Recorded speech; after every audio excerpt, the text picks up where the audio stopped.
Assalamualaikum, selamat pagi. Selamat menjalani PDPR. Okey, apa khabar semua? Moga-moga semuanya sihat dan boleh belajar.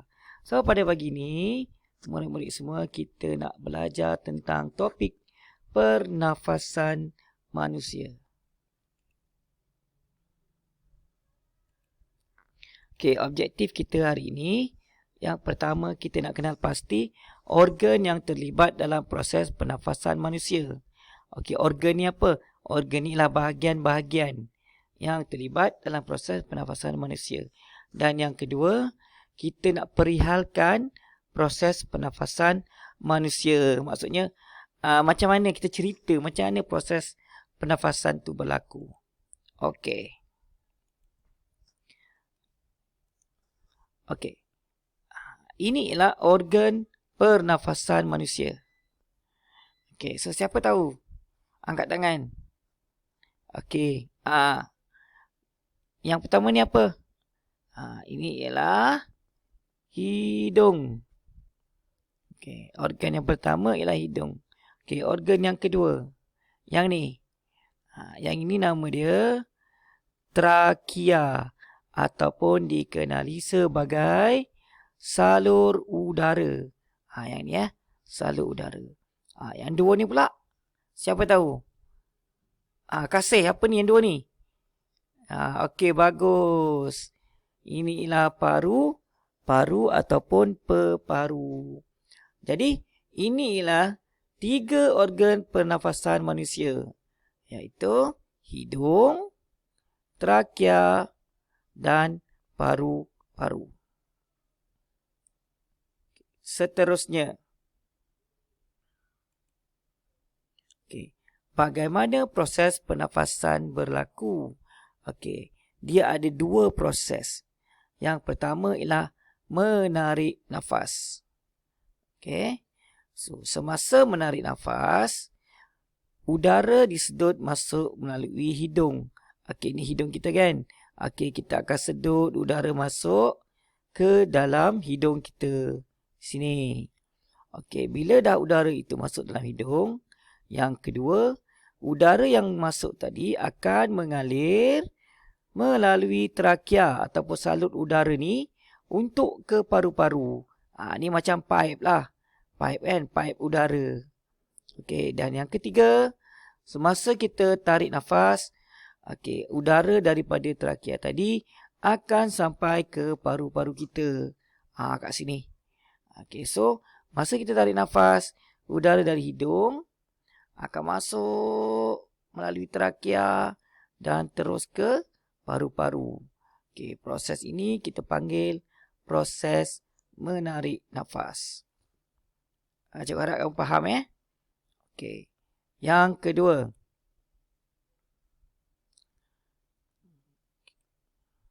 Okey, ini dia ni. Hidung, trakea, paru-paru. Ini dia punya urutan ni lah. Tarik nafas, mula-mula udara akan melalui hidung, trakea, kemudian ke paru-paru. Okey, proses yang kedua kita panggil sebagai menghembus nafas. Kalau tadi kita tarik, sekarang kita hembus. So, kalau tarik tadi kita bermula dari hidung, kalau kita hembus pula, dia bermula daripada paru-paru. Nampak tak? Nampak tak merah ni? Okey, daripada paru-paru, udara itu akan dikeluarkan. Dia lalu balik trakea tadi ataupun saluran udara tadi. Kemudian dia akan keluar melalui hidung. So, proses dia terbalik lah. Kalau kita tarik nafas, hidung, trakea, paru-paru. Dan kalau kita hembus nafas pula, daripada paru-paru ke trakea dan hidung. Awak jangan terbalik jangan pula nanti tarik nafas, awak mulakan dengan paru-paru dulu. Okey, tarik nafas mula dengan hidung dulu. Trakea, paru-paru. Kalau hembus nafas, bermula daripada paru-paru ke trakea dan hidung. Okey. Cikgu harap awak faham. Okey. Ini ialah simulasi awak nampak ni. Okey, udara ni ditarik ataupun disedut melalui hidung. Okey, masuk ke dalam trakea, ke paru-paru. Nampak tak tu? Ni tarik, hembus. Tarik, hembus. Inilah prosesnya berlaku semasa kita bernafas. Okey. Seterusnya, apa yang akan berlaku pada udara yang disedut di dalam paru-paru selepas kita bernafas kan? Udara tu masuk dalam paru-paru. Apa yang jadi? Okey, apa yang jadi ialah apabila udara berada di paru-paru, gas oksigen akan diserap. Manakala gas karbon dioksida akan dikeluarkan. Okey, yang ini berlaku di paru-paru. Sebab kita akan bernafas, kita akan gunakan gas oksigen ni. Gas oksigen ni lah yang kita gunakan akan dibawa ke seluruh badan kita melalui darah. Okey, yang karbon dioksida ni kita tak nak.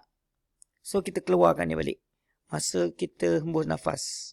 Okey, so ini yang berlaku dalam paru-paru apabila udara tu masuk dalam paru-paru. Oksigen akan diserap, gas karbon dioksida akan dikeluarkan. Macam ni gambar ni. Okey. Dekat sinilah akan berlaku pertukaran gas tu. Oksigen akan diserap, manakala gas karbon dioksida akan dikeluarkan semasa di paru-paru. Okey. Ni nampak oksigen serap, karbon dioksida kita keluarkan. Bukan keluar kat sini, dia keluar baliklah ikut saluran trakea tadi. Okey, ini simulasi dia lah. Okey, seterusnya.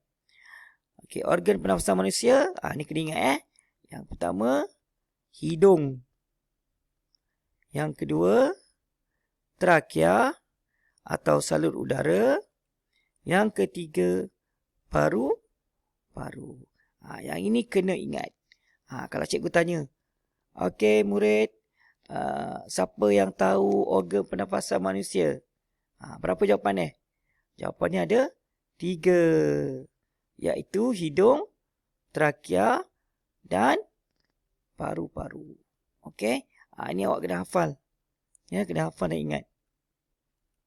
Okey. Semasa menarik nafas, apa yang berlaku? Apa proses dia? Okey, Kasih, apa proses dia? Okey, good. Udara akan disedut melalui hidung, terus ke trakea dan ke paru-paru semasa kita menarik nafas. Okey, manakala semasa kita mengembus nafas, udara daripada paru-paru pergi ke trakea dan keluar melalui hidung. Okey, faham tak semua ni? Cikgu harap awak boleh faham dan boleh tengok video ni nanti. Okey, untuk kefahaman awak. Nanti cikgu akan bagi link video ni dekat YouTube supaya awak boleh belajar lagi. Okey. So, semasa dalam paru-paru, inilah yang terjadi. Macam kita cerita tadi, gas oksigen akan diserap oleh paru-paru, manakala gas karbon dioksida akan dikeluarkan oleh paru-paru. Sewaktu kita yang tadi menarik nafas, yang bawah ni menghembus nafas. Okey? Kalau ada pertanyaan nanti, awak boleh kongsikan pertanyaan awak dekat dalam komen dekat YouTube tu nanti. Okey? Dan cikgu akan jawab. Okey, minta maaf, batuk. Okey, terima kasih semua. Selamat belajar dari rumah. Jumpa lagi.